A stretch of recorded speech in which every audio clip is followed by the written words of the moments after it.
ચાવડા વંશ. અનુમૈત્રક યુગનો જે વંશ છે ચાવડા વંશ, એનું મથળું મારીએ ડેશ કરીને.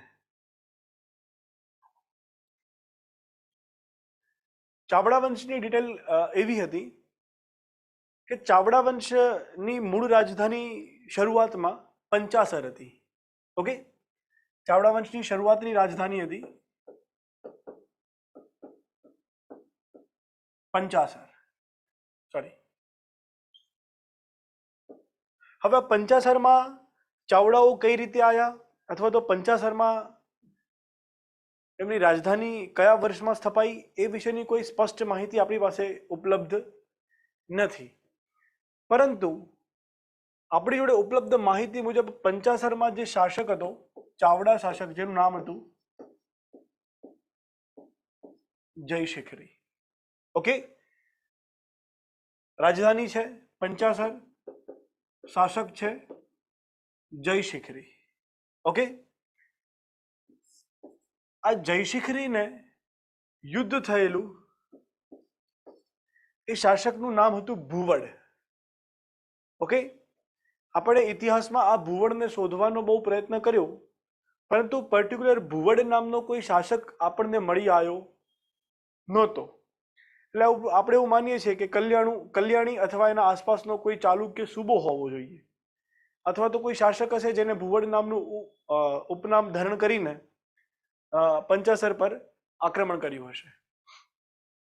ઓકે, હવે પંચાસર પર જ્યારે આક્રમણ થાય ત્યારે શાસક જયશિખરીના જે પત્ની હોય છે, રાણી હોય છે, એ ગર્ભવતી હોય છે.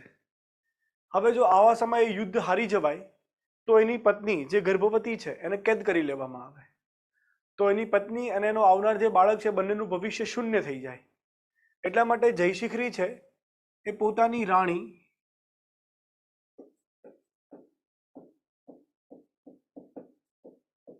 રૂપસુંદરીને, ઓકે, એના ભાઈ એટલે કે સુરપાળ, આ એના પત્ની છે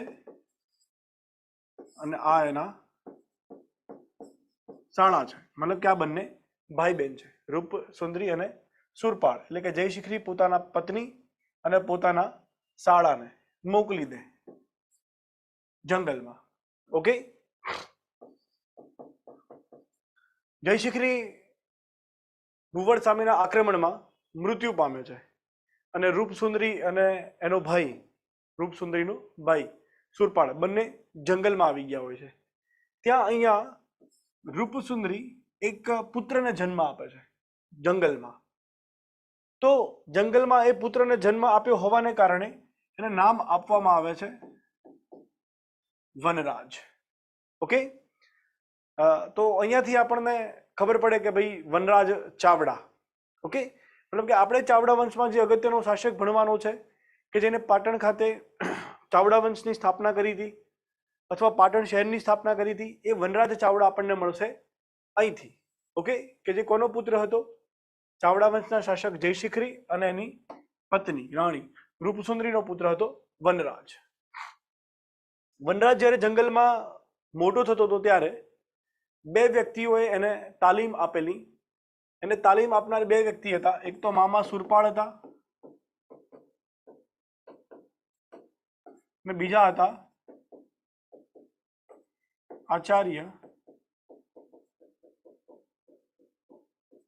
શીલગુણસુરી. ઓકે, આચાર્ય શીલગુણસુરી એની સાથે કઈ રીતે જોડાયા? તો એક વખત જ્યારે આચાર્ય શીલગુણસુરી અહીંયાથી પસાર થતા હતા ત્યારે એને વનરાજ ચાવડાને ઘોડિયામાં હિંચકતો જોયો તો ત્યારે એના કપાળનું તેજ જોઈને એમને બી ભવિષ્યવાણી કરી હતી કે આ બાળક મોટો થઈને રાજા બનશે અને જૈન ધર્મનો સહાયક બનશે. ઓકે, એના પછી વનરાજ ચાવડા થોડોક મોટો થયો એટલે એના બધી વાતો સાંભળવા મળી કે ભાઈ એના શાસક હતા એના પિતા પંચાસર, કે જ્યાંથી ભુવડ નામના કોઈ શાસકે એનું રજવાડું પડાવી લીધું હતું, એટલા માટે એને જંગલમાં રહેવું પડે છે.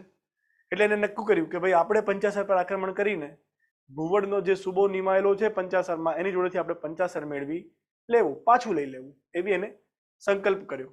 હવે એની પાસે જંગલમાં તો ભાઈ કોઈ પૈસા વગેરે એવું કશું હોય નહીં ને. તમે બધા અત્યારે નહીં કહેતા કે અમારે કરોડ રૂપિયાનો ધંધો કરવો પણ પૈસા છે નહીં, એવી વનરાજ ચાવડાની હાલત હતી. યુદ્ધ કરવું હતું પણ સૈન્ય નહોતું કે હથિયાર પણ નહોતા. એટલે એક જ વિકલ્પ બચ્યો, એ લોકો જંગલમાં જે વટે માર્ગું હોય એને લૂંટતા. વનરાજ અને મામા સુરપાળ ભેગા થઈને લૂંટે, એની પાસેથી જે હોય લઈ લે. અમુક વાર કોઈ સારો વ્યક્તિ મળી જાય તો પોતાની સાથે જોડી પણ દે, મતલબ કે પોતાના સૈન્યમાં એને સામેલ કરી દે. ઓકે, આવી રીતે આ અભિયાન ચલાવતા ચલાવતા વનરાજનો એક મિત્ર બનેલો જેનું નામ હતું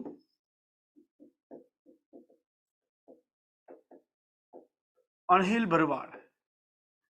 ઓકે, તો હવે અણહિલ ભરવાડ પણ વનરાજ સાથે જોડાઈ ગયેલો. એક દિવસ આ ત્રણની ટોળકી, વનરાજ, સુરપાળ અને અણહિલ, આ ત્રણની ટોળકી જંગલમાં કોઈક વટે માર્ગું આવે તો એને લૂંટવાની રાહમાં ઊભી હતી. અને એટલામાં એક વાણિયો ત્યાંથી નીકળ્યો. ઓકે, જેનું નામ હતું જાંબ અથવા તો ચાંપો વાણિયો.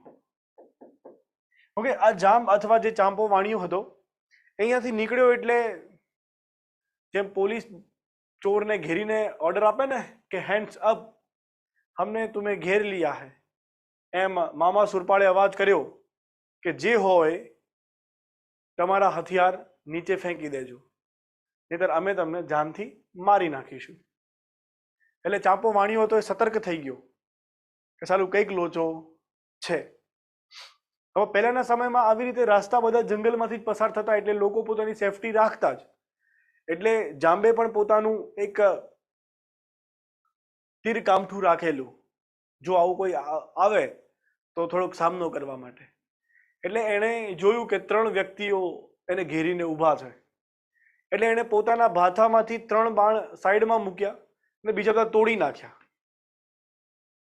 સુરપાળને, મામા સુરપાળને આશ્ચર્ય થયું કે આને 3 બાણ રાખીને બીજા બધા કેમ તોડી નાખ્યા.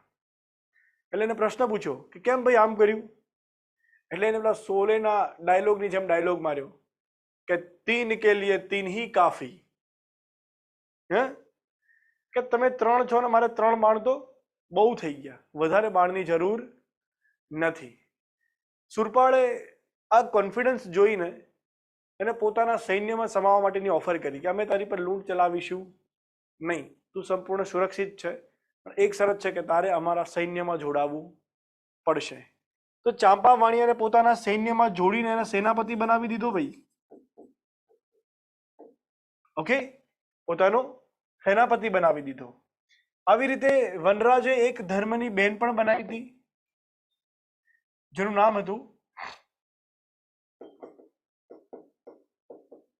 શ્રીદેવી. ઓકે, એ પણ શું કહેવાય વણિક પુત્રી હતી. કયા ગામની હતી? કાકર ગામના કોઈ વણિકની પુત્રી હતી. એવું કહેવાય છે કે વનરાજ જ્યારે કાકર ગામમાં ચોરી કરવા ગયો હતો ત્યારે આ બેન એને જોઈ ગયા હતા. પછી વનરાજે એને પોતાની ઓળખ આપી હતી કે આવી રીતે હું એક રાજાનો પુત્ર છું, પરંતુ મારે આવી રીતે ધનની જરૂર છે એટલા માટે હું આવું કરી રહ્યો છું. તો પછી આ બેન છે એને વનરાજને બચાવ્યો હતો, તો એને ધર્મની બેન માની હતી. અને આપણા ઇતિહાસમાં એક એવી કહેવત પડેલી છે, ચાવડા એટલે ચોર. કેમ કે ચાવડાઓએ ખૂબ ચોરી કરેલી પોતાના રાજ્યને પાછું મેળવવા માટે અને ધન એકઠું કરીને, સૈન્ય એકઠું કરીને આક્રમણ કરવા માટે. આપણા ઇતિહાસમાં પણ કહેવત છે ચાવડા એટલે ચોર. ઓકે, અગાઉ આના પછીના જે કોઈ પણ શાસકો આવે છે એમાંથી બે ચાર શાસકો એવા થઈ ગયા હતા કે જે નગરી લૂંટ જ ચલાવતા, ક્ષેમરાજ ને યોગરાજ ને એ બધા. ઓકે, તો આવી રીતે એની એક બેન પણ હતી. આવી રીતે આખું એક પરિવાર તૈયાર થઈ ગયો વનરાજ જોડે. એના મામા આચાર્ય શિલગુણસુરીની મદદ, અણહિલ ભરવાડ, જાંબ વાણિયો, ઓકે, શ્રીદેવી નામની એની ધર્મની બેન, આ બધાનો એક પરિવાર બનાવીને આખું એક એને સૈન્ય તૈયાર કર્યું બીજા ઘણા બધા લોકોને જોડીને. અને એને પંચાસર પર આક્રમણ કરીને પંચાસરનો જે સૂબો હતો એને ભગાડી મૂક્યો અને પંચાસર પોતાના તાવા હેઠળ લઈ લીધું. પછી એને જોયું કે સાલું પંચાસર રાજધાનીની દ્રષ્ટિએ કંઈ યોગ્ય લાગતું નથી. એટલે એને એના મિત્ર અણહિલ ભરવાડને કીધું કે યાર તું તો રોજ ઘેટા બકરા ચરાવવા બધી ઘણી બધી જગ્યાએ ફરું છું, તો મને કોઈ એવી સારી જગ્યા બતાવે ને કે જ્યાં રાજધાની નું શહેર બનાવી શકાય, વસાવી શકાય, આ બધા લોકોને ત્યાં શિફ્ટ કરી શકાય. તો અણહિલ ભરવાડે એક જગ્યા બતાવી વનરાજને રાજધાની બનાવવા માટે, જેને આપણે શું નામથી ઓળખીએ છીએ?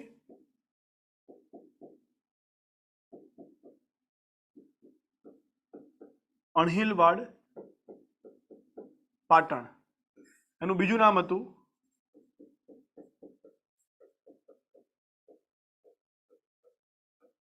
અણહિલ પટ્ટક.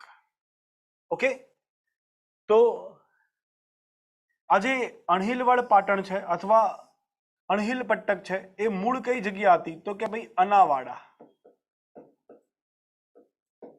જે તે વ્યક્તિ ત્યાં અનાવાડા નામક કોઈ જગ્યા હતી કે જે અણહિલે બતાવી વનરાજને, એટલે અણહિલના નામ પરથી જ વનરાજે એક શહેર વસાવ્યું જેનું નામ રાખ્યું અણહિલવાડ પાટણ અથવા તો અણહિલ પટ્ટક.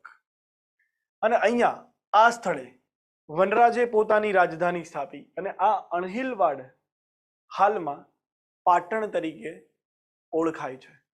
આઈ થિંક ઈસવીસન 746માં પાટણ શહેરનો પાયો નાખવામાં આવ્યો હતો વનરાજ ચાવડા દ્વારા. ઓકે, તો પાટણ શહેરની સ્થાપના કરી, પોતાની રાજધાની પંચાસરથી પાટણ ખસેડી વનરાજ ચાવડાએ.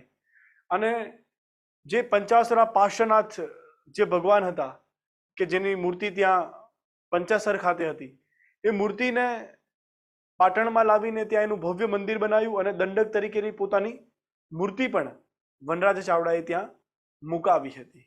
ઓકે, વનરાજ પછી આ વંશમાં ઘણા બધા શાસકો થઈ ગયા. યોગરાજ, ક્ષેમરાજ, રત્નાદિત્ય, વીરસિંહ અને છેલ્લો શાસક હતો સામંતસિંહ. ઓકે, તો સામંતસિંહ સુધી આપણે પહોંચવાનું છે, પણ શરૂઆતમાં આપણે જે બધી સ્ટોરી કીધી એના